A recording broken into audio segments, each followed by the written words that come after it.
Binawian na ng buhay sa ospital ang isa sa mga nabaril na rider sa Antipolo Road Rage. After kong makita ito, bilang isang policy owner at insurance advisor, napakalkal ako sa insurance policy ko. At alam mo kung ano yung nakita ko? Pero teka lang, bago ko ipakita, alamin muna natin ano yung mga key benefits ng life and health insurance. Siyempre, una na dyan si life insurance benefit. Kapag pumanaw si insured, matatanggap ng beneficiary niya yung nakasaad na covered amount.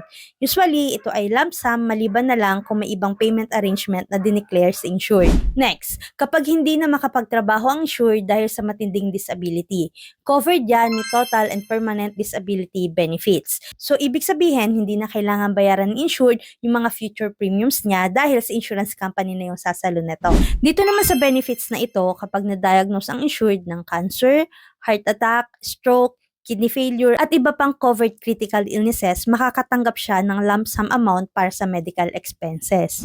And lastly, yung accidental death benefits.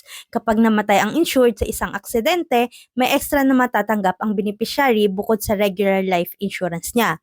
Pero dapat biglaan, hindi inaasahan at dulot ng external factors ang aksidente. So ito yung nakita ko sa provisions na may sitwasyong hindi covered ang accidental death benefit.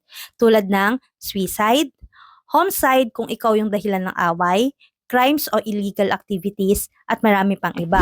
Ang bottom line dito, kung napatunayang biktima siya at walang kasalanan, may chance na makuha ng pamilya niya ang insurance claim. Pero kung siya mismo ang unang umatake, maaring hindi ito makover dahil pasok sa exclusion. Kaya importante talaga na alam natin ang laman ng insurance policy natin para hindi tayo nag-a-assume na covered tayo sa lahat ng sitwasyon. Klaro ba to sa inyo? Kung medyo naguguluhan kayo sa insurance coverage nyo, message nyo lang ako. Baka makatulong ako sa inyo.